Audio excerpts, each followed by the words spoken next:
Oh, hello friends. आज हम लोग डिस्कस करने जा रहे हैं जो भी जिनका भी एग्ज़ाम जो है सेकेंड सेमेस्टर का एग्ज़ाम है, चाहे यूनिवर्सिटी कोई भी हो, बिहार का कोई भी यूनिवर्सिटी, एमजेसी, एमडीसी, एमआईसी, सबके लिए एप्लीकेबल है। ठीक है, जिनका भी इकोनॉमिक्स है। हम लोग कुछ पीवाईक्यूज देख लेते हैं ताकि आप लोग को है ना परेशानी ना हो, एग्ज़ाम में जो है अच्छा फील करें। देखते हैं पीवाईक्यू। फर्स्ट हमारा है is zero is included in whole number. So क्या शून्य संपूर्ण संख्याओं में सम्मिलित होता है? तो आप लोगों को पता होगा होल नंबर जो स्टार्ट होता है वो जीरो से ही स्टार्ट होता है। ठीक है, इसका आंसर जो हो जाएगा आप लोगों को भी पता ही होगा। इसका क्वेश्चन हो जाएगा यस, हाँ। ठीक है, बहुत ही सिंपल क्वेश्चन था, आप ही लोगों का पीवाईक्यू में आया है। ठीक है, नेक्स्ट है हमारा find the value of x if x square minus 2x minus 3 is equal to 0। ठीक है, तो आप लोगों को पता है ये जो है क्वाड्रेटिक इक्वेशन है ना। इसमें हम लोग को कोएफिशिएंट के थ्रू बनाना रहता है। यहाँ पे लेट होता है इसलिए जल्दी से लिखने के लिए यूज किए हैं। ठीक है, फर्स्ट हम लोग का इसमें जो कॉमन है वो निकाल लेंगे। ठीक है, जो कि पहले इसका फैक्टर करेंगे तो ये आएगा x square minus 3x plus x minus 3। ठीक है, देन इन दोनों में से कॉमन लेंगे तो निकल जाएगा हमारा एक्स स्क्वायर माइनस 3x, इधर से लेंगे तो x माइनस 3 इक्वल टू 0 तो था ही। फिर यहाँ से x कॉमन लेंगे तो क्या बचेगा, इसमें से x कॉमन लेंगे एक्स स्क्वायर में से तो x बचेगा, और ये 3x में से x कॉमन लेंगे तो 3 बचेगा। तो यहाँ पे आ गया हमारे लोग का x माइनस 3। ठीक है, इसमें से कुछ नहीं तो 1 तो कॉमन ले ही सकते हैं, तो अगर जो इसमें से 1 कॉमन लेंगे तो यहाँ पे क्या बचेगा 1 इंटू एक्स। तो यहाँ पे 1 तो कॉमन ले लिए, बचा क्या x। यहाँ पर भी 1 इंटू 3 लिख सकते हैं ना यहाँ पे, तो यहाँ से 1 कॉमन ले लिए तो क्या बच गया 3, तो यहाँ पे आ गया x माइनस 3। ठीक है, इक्वल टू 0। अब यहाँ पे भी कुछ कॉमन है, x माइनस 3 कॉमन है ना, तो x प्लस 1 अलग हो गया और ये x माइनस 3 यहाँ पे हो गया। ठीक है, अब यहाँ पे वैल्यू पुट कर देंगे, यहाँ पे x प्लस 0 लेंगे तो x का वैल्यू आ जाएगा -1 और x माइनस 3 है तो यहाँ x का वैल्यू आ जाएगा 3। यहाँ पे आपका आंसर हो जाएगा C, x is equal to -1 and 3। ठीक है, आई होप आप लोग समझ गए होंगे अच्छे से। नेक्स्ट हमारा which of the following quadratic equation. अभी पीछे वाले में हम लोग जो देखे थे वो वही था, है ना। तो आप लोगों को दिख भी रहा होगा, जो स्क्वायर का फॉर्म मुझे रहता है जिसका डिग्री 2 रहता है। ठीक है,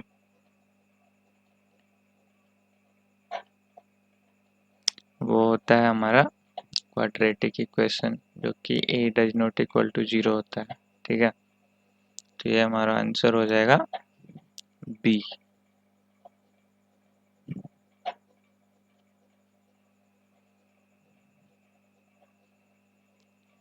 ठीक है, चलते हैं हम लोग अपने क्वेश्चन नंबर 3 पे।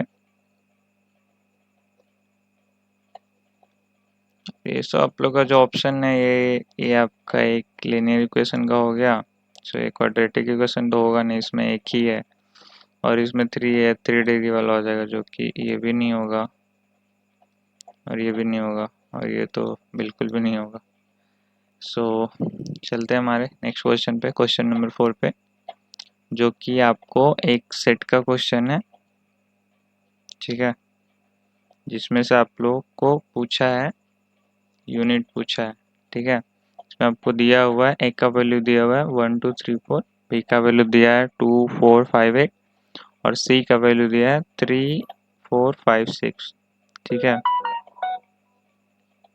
सो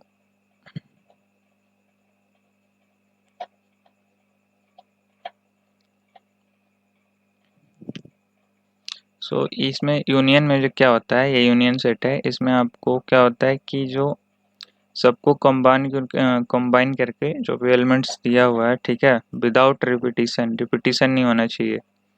तो ये हमारा जो है यहाँ पे कहाँ चला गया,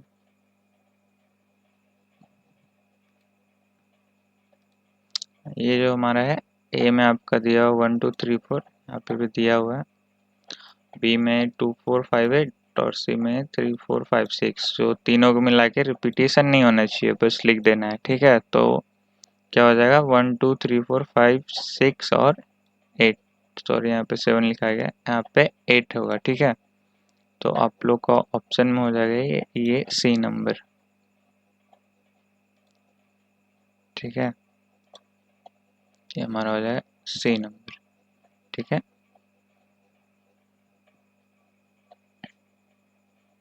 आते हैं हमारे नेक्स्ट क्वेश्चन पे, क्वेश्चन नंबर 5 पे। इसमें पूछा है डिफरेंशिएशन पूछा है, ठीक है। यहाँ पे रूट एक्स है, तो रूट एक्स का जो वैल्यू है, इसको रूट को 1/2 लिख सकते हैं, है ना।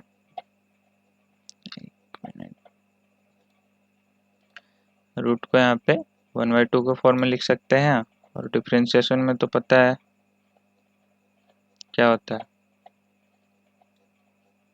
डिफरेंशिएशन में हमारा नीचे जो आता है, जो साइड में लिखा होता है n into n minus one नहीं होता है, n इंटू होता है, ठीक है। तो यहाँ पे n का वैल्यू क्या है 1/2, तो 1/2 इंटू माइनस में 1/2, ठीक है। तो ये इसको इस फॉर्म में लिखेंगे तो आ जाएगा हमारा 1/2 इंटू रूट एक्स, ठीक है। सो ऑप्शन में हमारा है ए।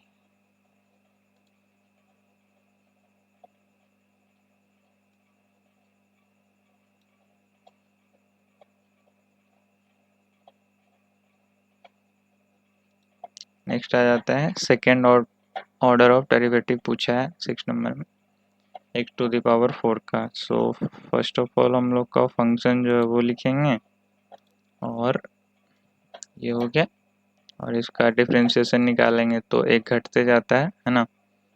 तो यहाँ पे हमारा हो जाएगा,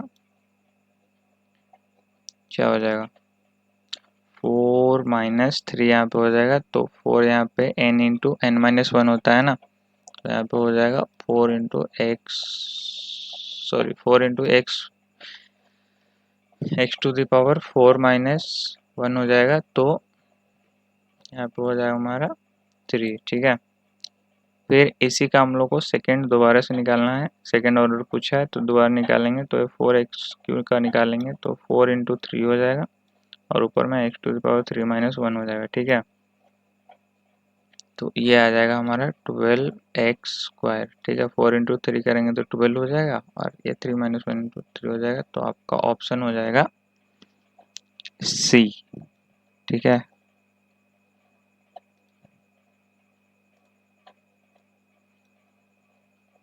आई होप आप लोगों को समझने में कोई दिक्कत नहीं हो रहा होगा, कोई दिक्कत होगा तो आप लोग कमेंट में बता सकते हैं।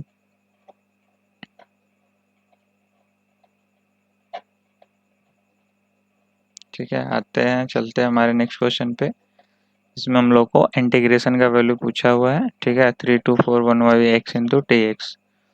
सो इसमें हम लोग चलेंगे 1/x का, तो इंटीग्रेशन में होता है log x प्लस सी, ठीक है।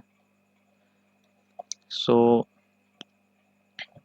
ये हमारा क्वेश्चन था, ये ना 3 2 4 1/x इंटू टी एक्स, और ये हमारा हो जाएगा 1/x का log mod x, ठीक है, 3 2 4।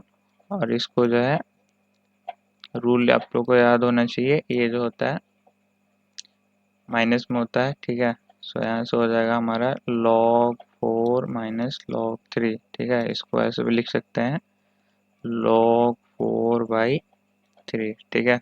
ऑप्शन में हमारा हो जाएगा, कहाँ है log 4/3, आप लोग का ऑप्शन हो जाएगा ऑप्शन बी, ठीक है।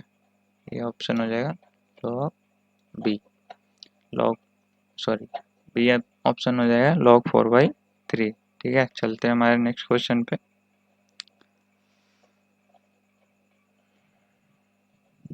जो कि है dy by dx is equal to 0 is an essential condition to determine which of the following।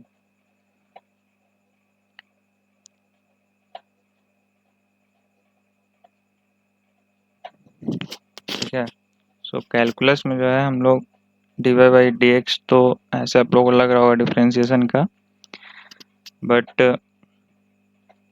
ये जो है dy by dx is equal to 0 जो है स्लोप के लिए हो जाता है, स्लोप ऑफ फंक्शन के लिए। ठीक है, तो जब dy by dx 0 होता है तो स्लोप का टेंजेंट भी 0 होता है, यानी कि उसका जो ग्राफ निकलेगा वो फ्लैट एट द पॉइंट निकलेगा। ठीक है,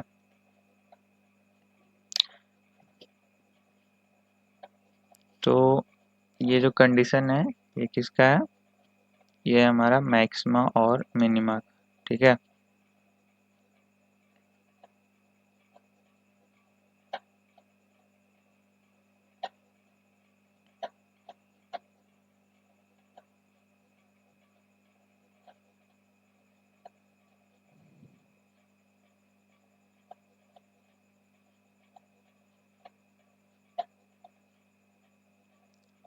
चलते हैं हमारे अगले क्वेश्चन पे, जो कि है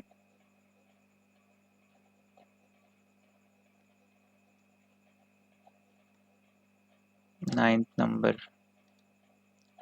when elasticity of demand is high, marginal revenue क्या होगा। ठीक है, तो इलास्टिसिटी ऑफ डिमांड क्या बताता है, जितना हम लोग क्वांटिटी डिमांड किए हैं और इनटू चेंज इन प्राइस। ठीक है, सो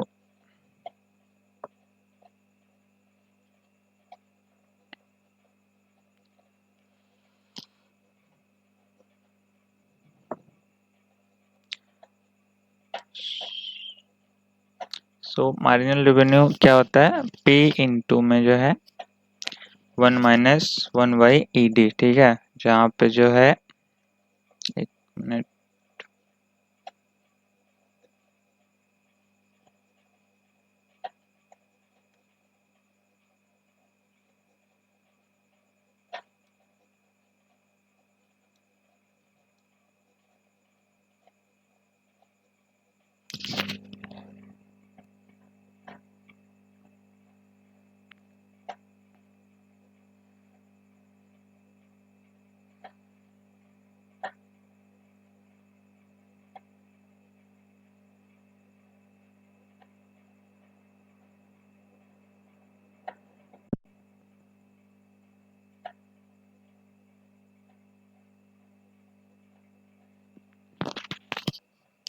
ठीक है, जहाँ पे P हो गया हमारा price, 1 minus elasticity of demand. ठीक है, तो पूछ रहा है इलास्टिसिटी ऑफ डिमांड जो है लेस देन 1 होता है, तो यहाँ पे मान चल के सकते हैं 2, तो 2 लेंगे तो 1/2 हो जाएगा इलास्टिसिटी ऑफ डिमांड, 1 माइनस 1/2 तो हाफ हो जाएगा, यानी कि P इंटू 1/2 हो जाएगा।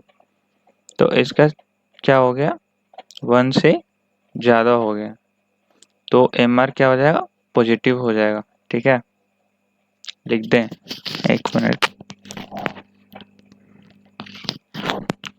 When elasticity of demand is high होता है तो यहाँ पे 1 से ऊपर होता है, तो मान के चलते हैं यहाँ पे ED बराबर 2। ठीक है, तो यहाँ पे ED के जगह पे 2 रखिएगा, है ना, तो P इज इक्वल टू, ये क्या हो गया, 1 माइनस 1/2 हो जाएगा। ठीक है, एक मिनट,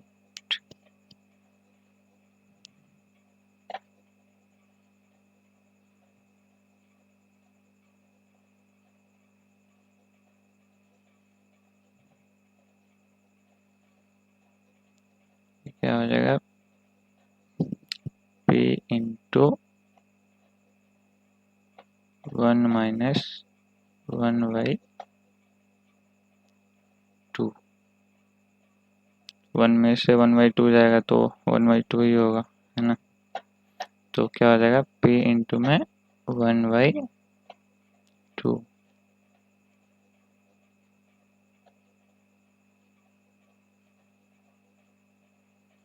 ठीक है, तो MR क्या हो जाएगा, पॉजिटिव हो जाएगा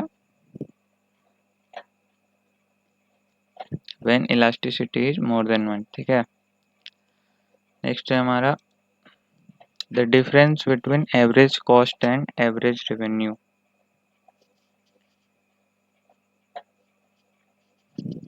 सो पीछे का आप लोगों को समझ में आया ना कैसे हुआ।